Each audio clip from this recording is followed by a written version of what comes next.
right, so we're going to read another chapter from We Can Do This, Overcoming the Political Divide and Creating the World We Want to Live in by Calvin Corelli, which is me. It's my name. Calvin Corelli is my name, and that is my book, and I wrote it in the fall, and now you're going to hear it first here live. Go get a copy on Amazon.com. It's 99 cents. It's as low as I can price it, and you're going to love it.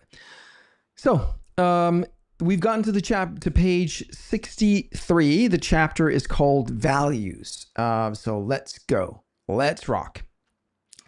Values are what determines what universe of strategies are acceptable to us.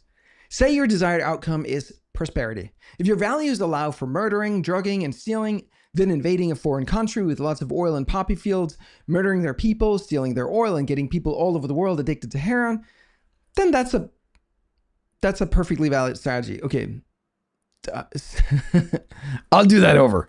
If your values allow for murdering, drugging, and stealing, then, for example, invading a foreign country with lots of oil and poppy fields, murdering their people, stealing their oil, and getting people all over the world addicted to heroin is a perfectly valid strategy. It achieves the stated objective. Yay, win! However, most of us people would probably say that's not okay. Not the people in power, obviously, since these are things that they've actually done. So values matter. We have to agree on a set of values. Every company worth their salt has a set of core values. For example, my software company, Simplero, has these core values. Number 1, make it Simplero. Number 2, always be optimizing. And number 3, real talk. Even though this book is not about Simplero the software, you can clearly see these values reflected in my thinking about politics too, because they're my values. There are lots of other values that companies typically don't articulate because they're taken as given. These are things like honesty, integrity, teamwork, etc. As a country, we do need to specify these too. We might not fully agree on all of the values, and different groups within the country may weigh them differently. But in order to have a functioning society, we need a rough agreement on a base set of values. In fact, it's one of the big challenges with immigration. If you import people who have different values, it destroys social cohesion. They might be wonderful people, their values might be wonderful too, but two different set of values just don't mix well. And you go from two cultures that both work well to one that doesn't. In the introduction, I proposed this first approximation of values. 1, I'm for integrity and forgiveness. 2, I'm against physical violence, theft, and adults having sex with children. 3, normal people must take care of themselves. And 4, individual agency and private business are preferred. Government is a last resort. Integrity. So we're going to look at them in turn. Integrity. Integrity, truth, and courage are not just important, they're critical. One of the big problems we have right now is how easy and cheap it is to bribe people in key positions. Let me tell you a story of one. Oxycontin is an opium drug that allegedly got over 2 million people addicted, killed over 500,000 of them, and made its producer, Purdue Pharma, $35 billion in revenue. Curtis Wright was the guy at the FDA that approved the drug based on the false notion that it was not addictive because of a time-release mechanism. I'm not a mind reader, but my hallucination is that he knew that that was a pretty shady decision when he made it. What was his reason? Again, I'm not a mind reader, but I do know that he got a job at Purdue a couple years later at a pay of, wait for it, $379,000 a year. That's how cheap it is to bribe someone when the culture has abandoned the value of integrity. 500,000 people dead, $35 billion in revenue for less than $400,000 a year. That's why I believe creating a culture of integrity is key to creating the world we want to live in. It's like the old story of the man who asks a lady if she'll sleep with him for $10 million. She thinks about it. Yeah, for $10 million, I would. Great, let's go, he says, and hands her a $20 bill. Who do you think I am? She asks indignantly. Oh, we've already established that. Now we're just haggling over the price. We've become a society of prostitutes. Whether it's paid in dollars, fancy vacations, sex, drugs, threats, or blackmail, their conscience is for sale. I learned about integrity breaches from my mentor, Gay Hendricks. Not speaking the truth breaking agreements, not taking full responsibility, hiding feelings, failing to maintain boundaries, and not working to pay down your debt are all breaches of integrity.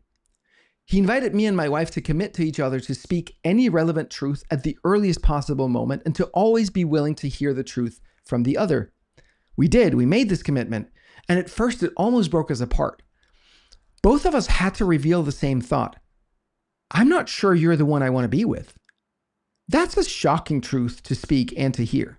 It was disoriented, yet freeing. And here we are, 12 years later, more passionately in love than ever. I've also done things that I wasn't proud of and that violated commitments I'd made, and my initial reaction was to keep it to myself, to hide it. What they don't know, they can't.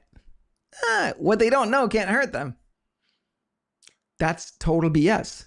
Integrity breaches cause leaks that drain our vital life force energy and block the energy from flowing through your system, and it creates distance between you and your spirit and you and other people. It's an awful feeling. But it gets worse because the feeling is compounded when what you did is something you feel guilty about or ashamed of. When we feel shame or guilt, for sure, we don't want to reveal it to anyone because then they'd surely reject us. And so we just close off. It's awful. So what's a man to do? Addiction is the most common answer. Addiction is anything you do to change your feelings temporarily that causes long-term harm. Drinking, sex, drowning ourselves in work, endurance training, drugs, prescription meds, violence, anything that alters your mood. Oftentimes, it'll be more of the very thing that we did originally that caused the guilt or shame to begin with. And thus goes the vicious cycle, and it's deadly. Hang on, I'm just going to pull up the audio console here. I want to check the levels. I don't know how close to the mic I should be. Wants to install an update. Let's do that later. I just want to keep an eye on the levels here. I noticed when I was editing yesterday that the levels sound a little low, which is because it's kind of all the way up. So I don't know what's going on there. All right. Back to the script. That's why it's imperative to me that we teach our young men and women to live in integrity. I didn't grow up understanding the value of integrity. It's something I've learned. And now that I've experienced both being in integrity and out of integrity, I will never go back to living out of integrity. The cost is way too high. It's like being sleep deprived, out of shape, regularly consuming alcohol. You don't know how much it's hurting you until you stop it. And you notice how much better you feel. Courage. Courage is not the absence of fear. Courage is feeling the fear and doing it anyway.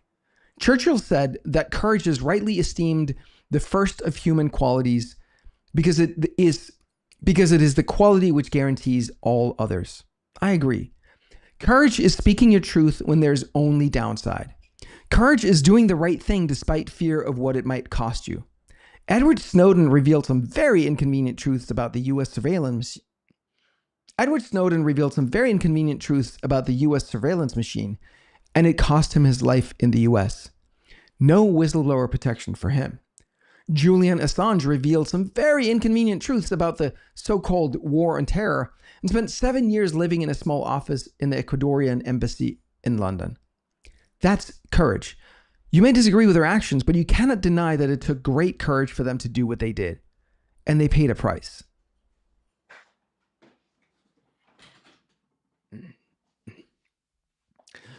When you stay silent because you're afraid of offending someone, that's not courage. It's cowardice. Cowardice makes people easy to control. The good news is that courage is contagious. When you demonstrate courage by a non-violent act of civil disobedience, other people see that and it gives them the courage to do the same.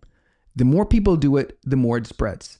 Courage is worth it for that reason alone, as a signal to others that it's okay. There's safety in numbers. If enough of us do this, it's game over for the bad guys. Erica Chenoweth found that there's never been a case where a nonviolent civil resistance movement that got the active and sustained participation of 3.5% of the population has not successfully toppled the sitting regime, no matter how dictatorial and totalitarian. In the US, that would be about 12 million people. That's still a large number, but it's doable. How the blob blackmails people. Integrity is especially important because the main way that the man behind the curtain operates is Integrity is especially important because the main way the man behind the curtain operates is by getting people to bend. Let me do that again with air quotes. Integrity is especially important because the main way that the man behind the curtain operates is by getting people to bend.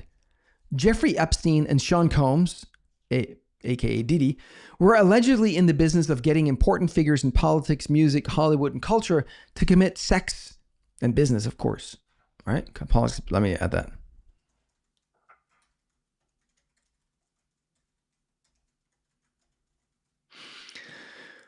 All right. Jeffrey Epstein, Sean Combs, Jeffrey Epstein and Sean Combs, aka P. Diddy, were allegedly in the business of getting important figures in politics, business, music, Hollywood, and culture to commit sex crimes on videotape for blackmail. There are some very powerful people in the Epstein flight logs, including Bill Clinton and Bill Gates. What is it with the fucking bills?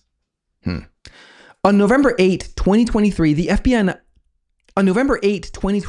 FBI announced that they'd raided a high-end brothel that serviced elected officials.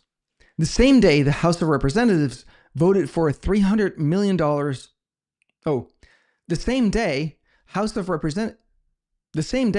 Representatives voted for $300 million for a controversial new FBI headquarters.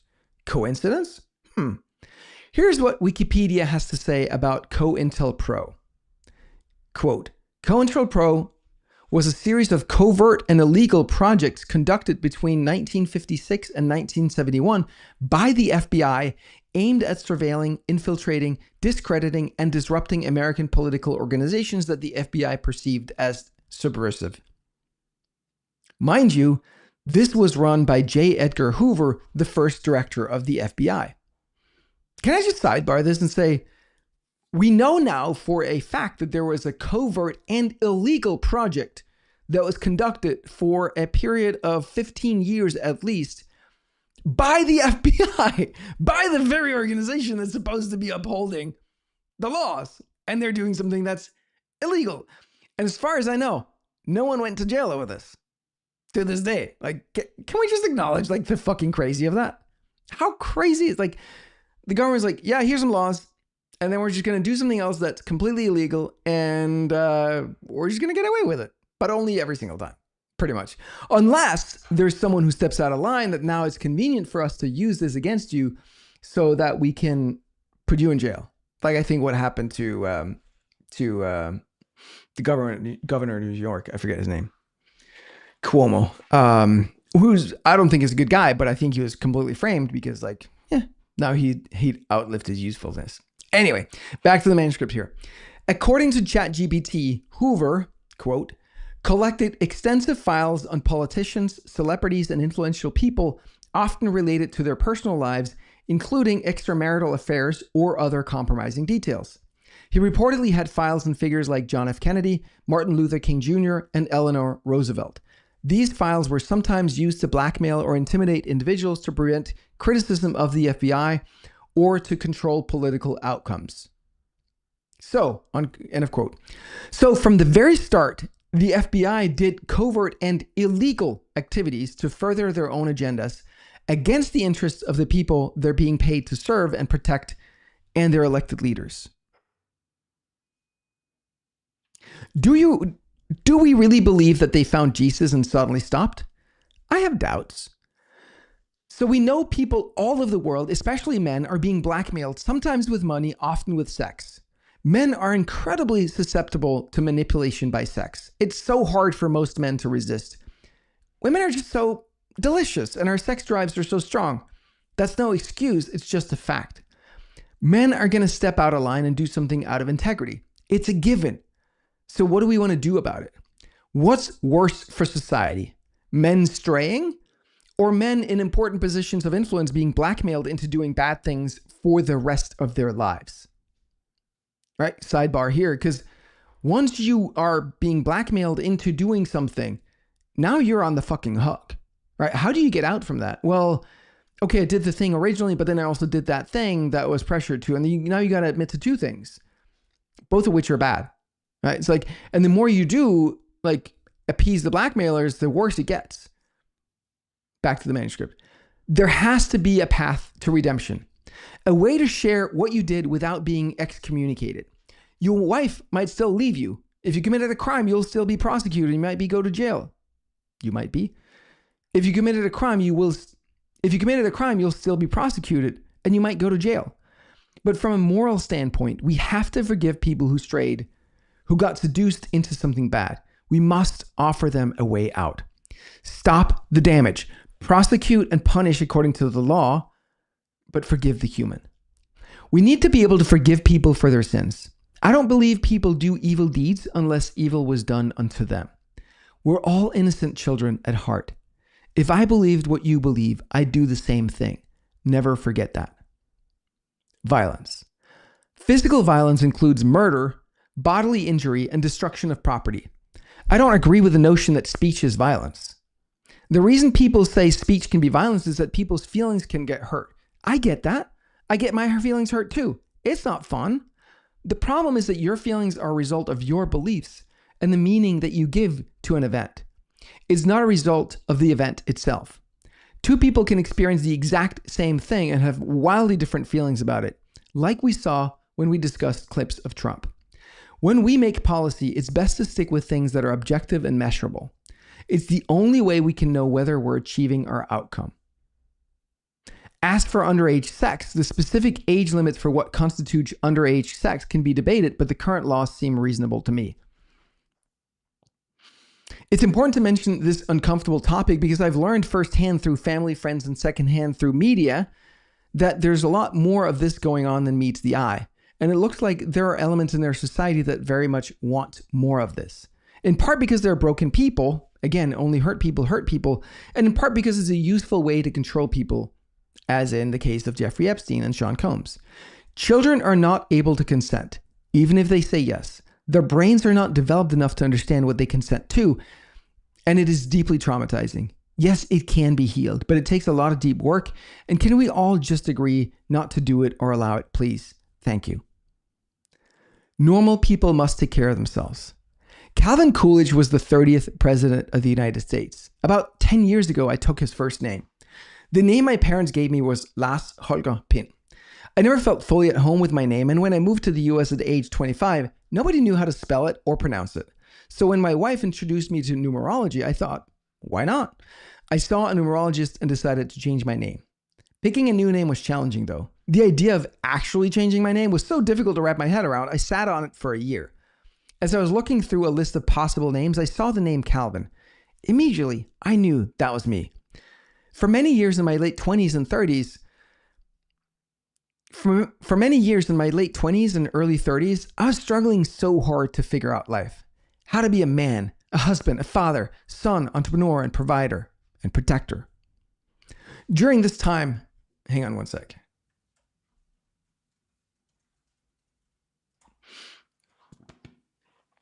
During this time, one quote more than anything kept me going, and it was this one by Calvin Coolidge. Nothing in the world can take the place of persistence. Talent will not. Nothing is more common than unsuccessful men with talent. Genius will not. Unrewarded genius is almost a proverb. Education will not. The world is full of educated derelicts. Persistence and determination alone are omnipotent. Every time I read it, I feel a surge of energy. I decided that if persistence and determination were good enough to become fucking president of the United fucking States, then by golly, they were good enough for me. I'm so grateful to Calvin Coolidge for speaking those words, and for I'm so grateful to Calvin Coolidge for speaking those words, and for whoever captured and shared them so they could help me through my dark years. This is a great example of the light we get to shine for others. Only later, after I got bitten by the politics bug, did I study Coolidge more and discover how much I agree with Only later, after I got bitten by the politics bug, did I study Coolidge more and discover how much I agree with his approach to politics. One of his mantras was that normal people can and must take care of themselves. In a speech to the Massachusetts Senate in 1914, he said, "Government cannot relieve from toil. The normal must take care of themselves. Self-government means self-support. I love this. The notion that we need the government to take care of so many aspects of our lives is inefficient. It makes us weak. And when there's this much money slushing around the system, it's too easy for leeches to suck it out. If people generally aren't able to take care of themselves, then that's a massive problem that we need to address first. A corollary to that is that families and communities are best qualified to take care of each other. Let's encourage them to do so. Small government. I'd love to see the government be as small as absolutely possible. Why? Because the government is by definition a monopoly built on violence. I've mentioned this before in passing, but let's double click on it. The government is the only entity that's allowed to use violence to achieve its aim in its territory. The police will use violence to put you in jail or ultimately kill you if you resist and threaten their lives. No one else is allowed to use violence to coerce others. It doesn't mean that they don't, but they're not allowed to. The government is allowed to do so. Every single thing the government requires you to do is backed by that threat of violence. If you don't pay your taxes, show up in court, come with us when we tell you to, we will ultimately send guys with guns to get you and put you in jail. That's always the implied threat. Always. That's violence. I'm not a fan of violence. I recognize it exists. It's a fact of life. I think it's important that men be strong, skilled, and willing to defend the people they're required to protect and provide for. We need to be able to protect ourselves against others who are willing to use violence against us, whether or outside our home. Getting the team calling me here. Quit over here too. Let me try. All right. All right. Let's take that again. We need to be able to protect ourselves against others who are willing to use violence against us, whether inside or outside our borders or our houses. But violence is a last resort. We want as little of that as possible. I think I'll rewrite that a little bit just to say it. But violence is a last resort. We want as little of it as possible. You may think, well, that sounds terrible. You may think violence sounds terrible. Why have any at all? Well, there are at least four.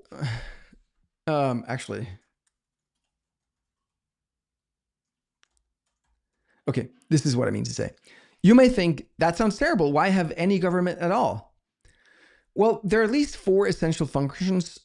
There are at least four essential functions of government that cannot. There are at least four essential functions of government that cannot be handled by private actors.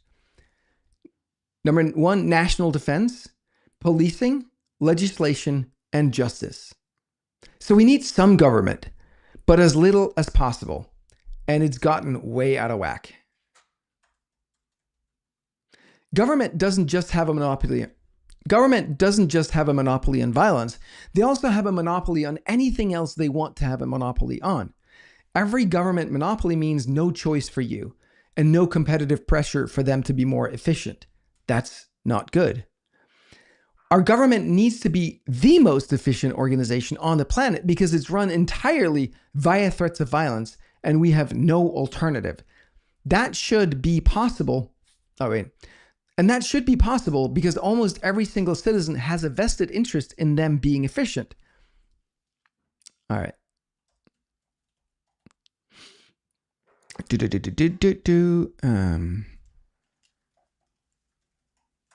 Okay.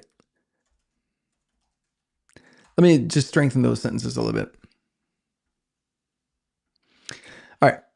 Our government needs to be the most efficient organization on the planet because it's run entirely via threats of violence, and we as citizens have no alternative. And that should be possible because almost every single citizen has a vested interest in the government being efficient. So with the internet that now allows for crowdsourcing and open sourcing, we could leverage the intelligence of our citizens, heck, of all citizens across the world, to improve efficiency. Alas, we all know governments are the exact opposite of efficient. And now, of course, in hindsight, and I'm recording this April 10, we know thanks to Doge that it is very, very inefficient. Or alternatively, you might say it's very, very efficient and doing what it's supposed to, which is siphon off money from taxpayers, really globally, to whoever controls the purse strings or the strings. All right. Back to the script. So, alas, we all know governments are the exact opposite of efficient, which tells you a lot about the goals of the people in charge. The purpose of a system is what it does. Small business. I prefer as much of the economy as possible to be small, private businesses. Why? Because unlike the government, a business only survives when it solves a problem and delivers an outcome for its customers. Think about it. Anything you buy from any company, you buy because you believe it will take you from having something you have that you don't want to having something you do want but don't yet have. It could be from being under-caffeinated in the morning to having just the right amount of caffeine, sugar, and fat in your bloodstream by buying that delicious latte. Or from not having access to the internet to having access by buying internet access. From not having a vision for the future of humanity to having a vision and a mission by buying this book. Whatever it is, companies only exist to solve problems for their customers. If it's not a problem you have or a problem you want solved, don't buy from them. If you don't believe the company can solve the problem, or you don't like how the company solves the problem, If you don't believe the company can solve the problem, or you don't like how the company solves the problem, or you don't like the company for whatever reason, don't buy from them. It's that simple. With the government, we don't have that choice.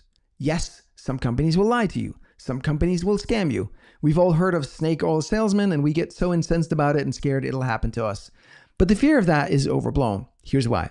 First, your government is currently stealing so much from you through taxes, fees, inflation, pollution, and all the rest of it that you don't get nearly as offended. First, your government is currently stealing so much from you through taxes, fees, inflation, pollution.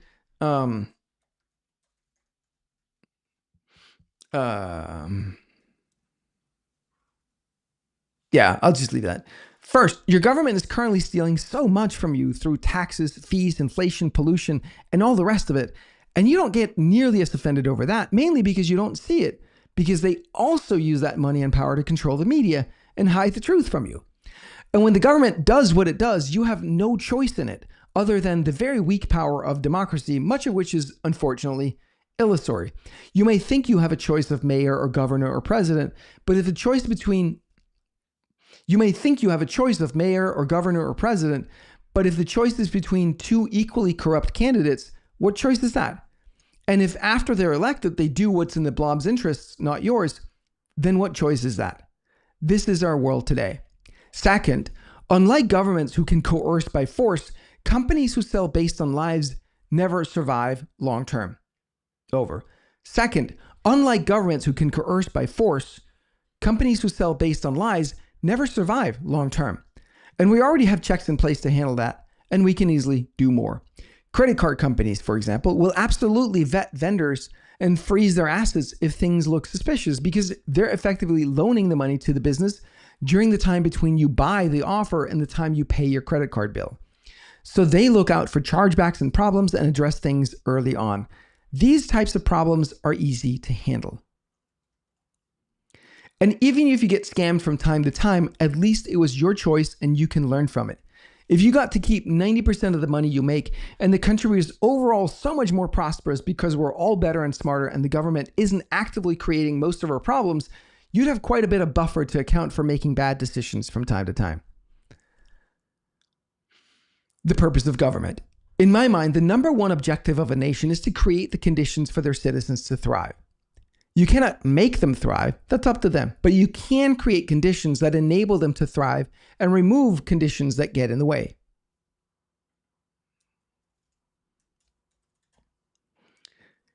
You cannot make them thrive, that's up to them, but you can create conditions that enable them to thrive and remove barriers that get in the way. Secondarily, we must be good stewards of the land we're fortunate enough to call ours. We want to leave it better than we found it. This is a sacred obligation in my mind. Let me redo that last sentence. The last two sentences. We must leave it better than we found it. This is a sacred obligation in my mind. Third, we want to be a net good to the world outside our nation, or at least not a net negative. The best way to be a net good is to be honest. Yeah. The best way to be a net good is to be honest, decent, a great example to follow, to open source all of our findings about what works, and to not murder their people, overthrow their governments, or otherwise meddle in their affairs. Let other people live life the way they want it, so long as they do not directly harm our people. Inspire their people to own their power and create the world they want to live in. Fourth, we must be extremely mindful and efficient with all of our resources, including the money collected in taxes, money borrowed in the name of taxpayers, natural resources, and any other resource. These are the people's property, not the government's. And in the case of the money, it's their life force energy that we're commandeering. We better be real careful how we handle that. This is a good approximation of the values I would love to see us agree on. I'm not trying to make this a complete set, and I'm not saying we'll all be able to agree on these. The point I'm making is that this is the kind of conversation we need to have, and we need to come to some sort of general agreement based on logic and reason. Once we know our desired outcomes and our values, then we can start to talk about how we want to get there. Morality. When I read Jonathan Haidt's incredible book, The Righteous Mind, I knew I'd stumble upon a critical piece to healing the political divide. Jonathan studies moral foundations, and what the scientists have discovered is that human beings across all civilizations all have the same handful of what he calls moral taste buds. All human morality is composed of the same ingredients. The difference is in how they rank. This is very good news. It's similar to how Tony Robbins and Chloe Medanis have discovered that all humans have the same 6 basic needs, but how we rank them makes a huge difference in our lives. In terms of morality, these are the dimensions. Number 1, care harm. It's about kindness, empathy, and protection from harm. 2, fairness or cheating. Justice, rights, and fair treatment. Number 3 is loyalty versus betrayal. But actually, let me do this list over. In terms of morality, these are the dimensions. Number 1, care versus harm. Kindness, empathy, and protection from harm. Number 2, fairness versus cheating. Justice, rights, and fair treatment. Number 3, loyalty versus betrayal. Loyalty to group, family, or nation. Number 4, authority or subversion. Number 4, authority versus subversion. Respect for tradition, order, and authority. Number 5, sanctity versus degradation. Purity, sanctity, avoiding contamination. And number 6, liberty versus oppression. Freedom from oppression or dominance. The left tends to prioritize the care/harm and fairness/cheating foundations more strongly. They focus on compassion, protecting the vulnerable, and ensuring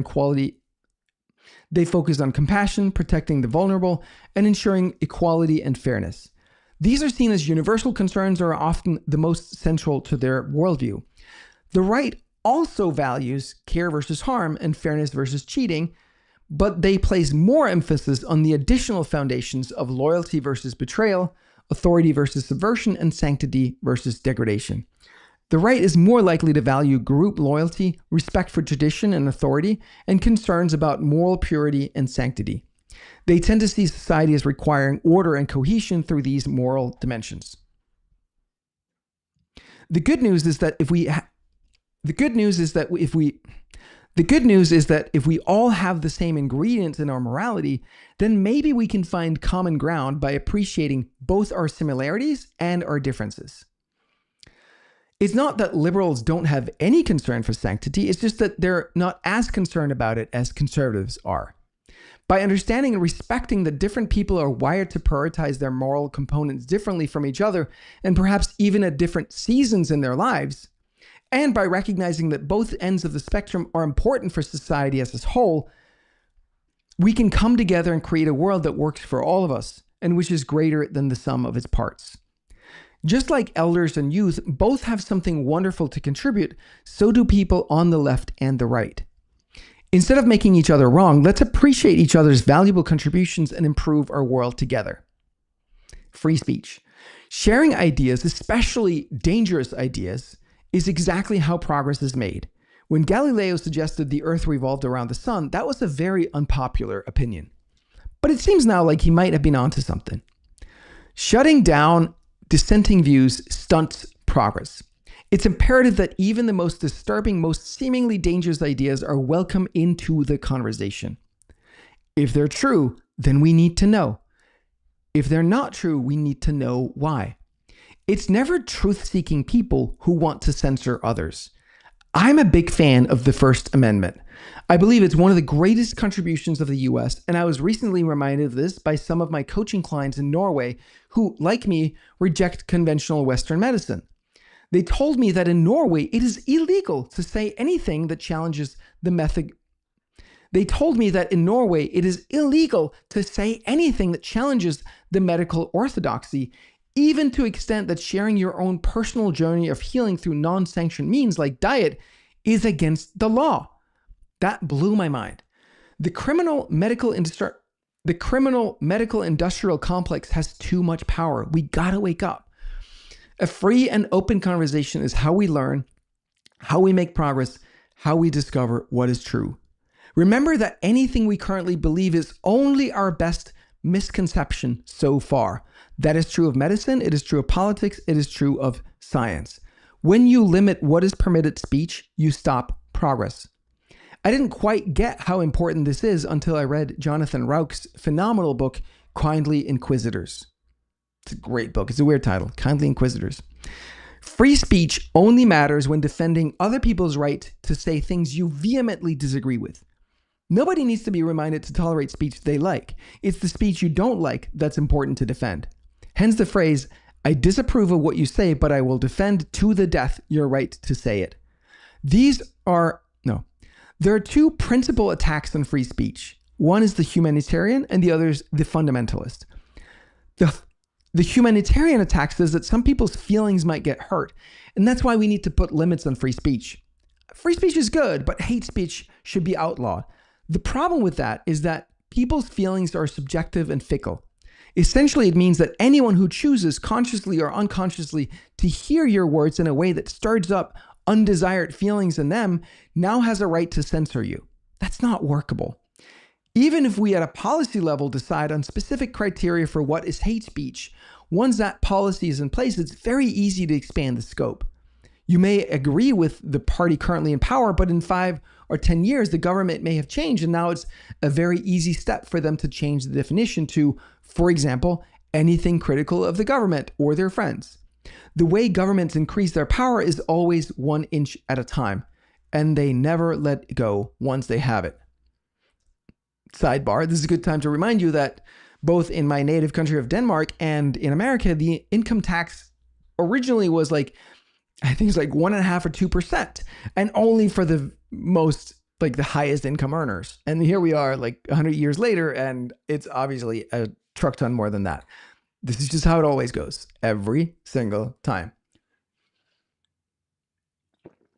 Which is why, just don't, like, we got to fight at that. Like, it's like, oh, it's just a 1.5%. It's nothing. Like, and then just, like, that's how it works. All right, back to the script. The fundamentalist attack says that there are certain absolute truths that are not allowed to be contradicted. The problem with this is that absolute truth is unknowable. Every truth is always our best misconception so far.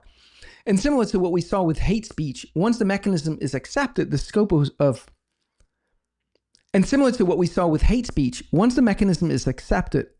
what is considered an absolute truth can easily be expanded to suit the ruling party's agenda.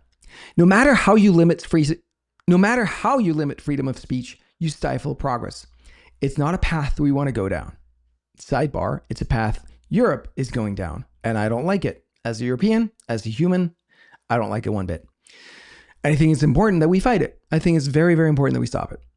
And it's already gone way too far, and we got to wake the fuck up as a people. All right, back to the script. There is a reason every totalitarian regime on the planet always starts with the same 2 moves. 1, limit free speech, and number 2, take people's guns. That's how you control a population. All right, with that, my friends, that is the end of today's reading of We Can Do This, Overcoming the Political Divide and Creating the World We Want to Live in by yours truly, Calvin Corelli. Go buy your Kindle version for 99 cents on Amazon, get a hard copy for $15, or just follow along here on the live reading. I plan on making the whole text available online and the whole audiobook available for free as well, but it's going to take a minute. So you can also just go back and find the old episodes and read it that way. So I'm doing it live so you can follow along. And yeah, I really appreciate you. And we'll do this again tomorrow, I think. All right. Be well. Be well.